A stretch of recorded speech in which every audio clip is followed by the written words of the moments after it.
Howdy, welcome to the Get Schooled podcast. I'm your host, Annabelle. This is the show where I give you all the info on how to survive high school.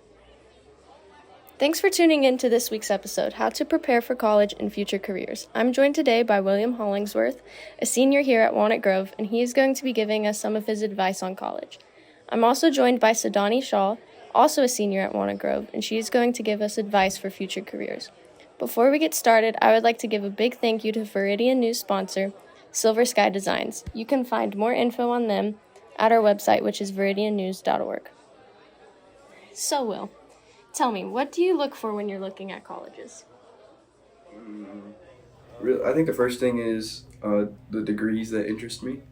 There's no real sense of me going to a place that it'd just be kind of a waste of money to go somewhere that doesn't have what I would want to study. That's probably the first thing. So is that like why you applied to certain colleges, or were there other reasons that you applied to them? So I applied when I decided I wanted to go to college. I was doing a little bit of research here and there on what would probably interest me. And then over the summer, I started to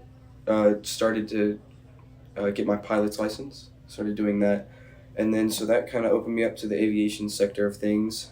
And when I started looking at schools for that, I saw there was one big one that is called Embry-Riddle. They have a campus in Daytona Beach and Prescott, Arizona. So they have two, one West Coast, one East Coast. Their big focus is aviation. Their campus is right next to the Daytona International Airport. So that was one of the big ones, but also I wasn't fully committed to that, so I still was looking at possible engineering things, and I know Kennesaw has good engineering programs. And then obviously a fallback school if something went really wrong. Just somewhere I knew I could get into, and for me that was just Georgia Southern. So I applied there just in case something went horribly wrong. And I went to Kennesaw just in case I changed my mind, but I ended up going to Embry-Riddle. So what inspired you to go into aviation and stuff? I mean, I went out to breakfast one time with my dad, and he was like, "You gotta think about getting your pilot's license." Just it was the most random thing he'd ever said to me, and I was like, "That's a good idea." And sure enough, I went up, did my first day. It was raining, so I didn't even go in the air, but I did my ground school and learned how to pre-flight an airplane, how to check stuff. And the first time I went up, it's just, I don't know, it's cool. It's I was able to see the kind of the place I grew up, but from above, I didn't even know where I was. We would be flying somewhere and in 10 minutes we're in Covington. Really? Yeah, it's crazy. That sounds so cool. So why did you decide on the school that you did when you got accepted? I had three that I was really considering. It was that one when I decided it was going to be aviation. It was that one. Auburn has a nice aviation program, and Central Georgia Technical College. It's in Warner Robins near their airport. And for me, I thought about Auburn, and I was just kind of I don't really want to go to Auburn. And then so it was really down to Embry-Riddle and Central Georgia Tech, and I was it was in Warner Robins, and I'm really close to my family, so I was thinking the good thing would be I would be close to them and stuff. But as the year kind of went on, I was more wanting to kind of get out of this little bubble of Walton County and kind of venture out elsewhere. So it's 5 minutes from the beach. That's pretty cool.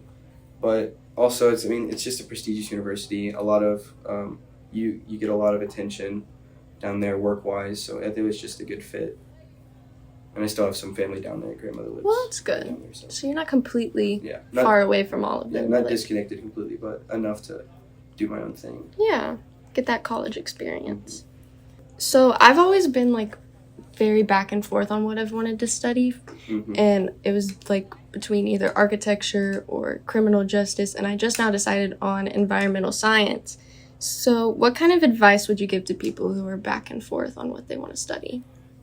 I think the first thing is it's okay to be back and forth. Sometimes when we decide what we're thinking we're gonna do, sometimes you'd be 14 years old and you decide what you think you're gonna want to major on. It's okay to switch, even when you get into college. You're 18 years old when you're just starting. You don't have everything figured out, even if you think you do. It's okay to change majors and differentiate on what you want to do. But when it comes to like selecting a school, you definitely want to look at one. If you're super not sure, it's probably better to go somewhere like Kennesaw State or UGA's wide variety, like a school that has a wide variety of majors. So like you don't want to go like where I'm going, where they're focused like aviation, astronomy, stuff like that, and then you decide you want to be a doctor. It's just like, you just at that point you're just kind of stuck unless you're going to transfer out, which is just more of a pain. I mean, I think the biggest thing is just like once you figure it out, know that it's okay if it changes, and also like keep your options open. Okay.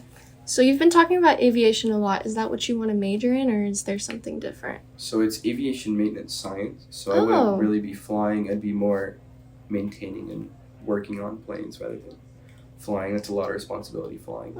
But yeah.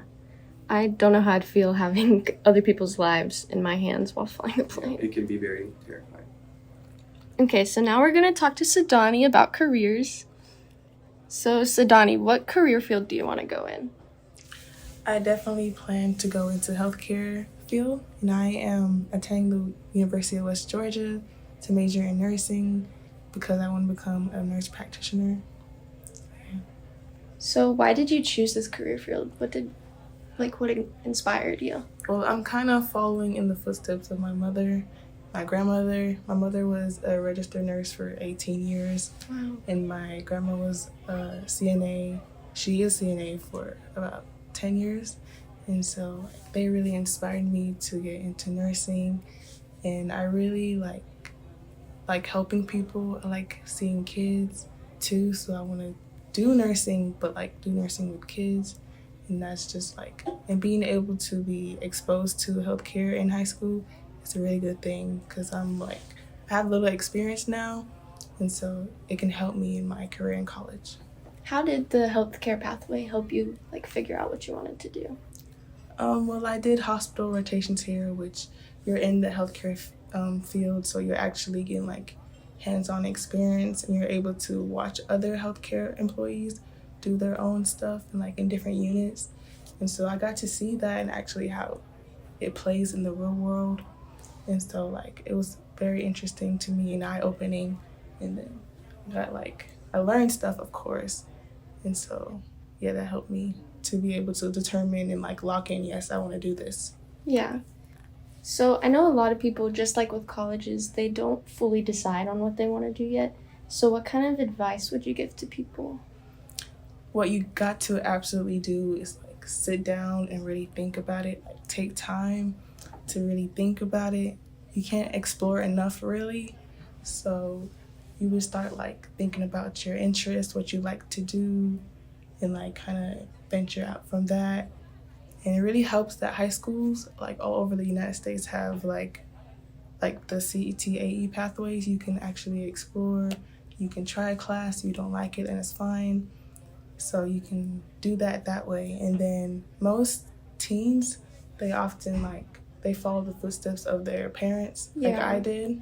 And it's common for you to not, but that's a place you can start, is looking at your parents to see if you want to do that. For me, I followed my mom. My brother followed his dad, our dad. My sister did her own thing, but it's always like that. So yeah.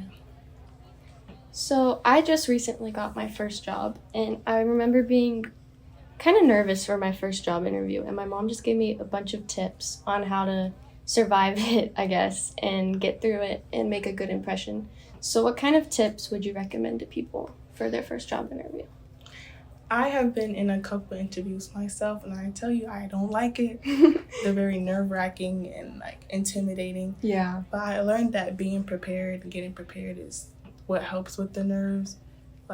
You would want to research a couple interview questions that you might get, and just practice your answers over and over. It will help you get ready, and then just do the basics of what to do in an interview, smiling, dress appropriately, and firm handshake. Eye contact is what earns you a good impression. Yeah. So and remaining calm is a good thing to do, of course. I do bad at it, but the more interviews you get in, the more comfortable you'll be able to just relax and be able to answer each question like authentically into yourself. So yeah. Perfect. Wow. Hopefully that helps me with my next job interview. So thanks again for tuning in. I hope these tips and future ones set you on the path for surviving high school. And here's your friendly reminder of the week. Finish strong and also have a good and safe summer. Since we start summer in about 8 days, there won't be any new episodes until school starts again in August. So make sure you tune in next school year for more tips and tricks on how to survive high school.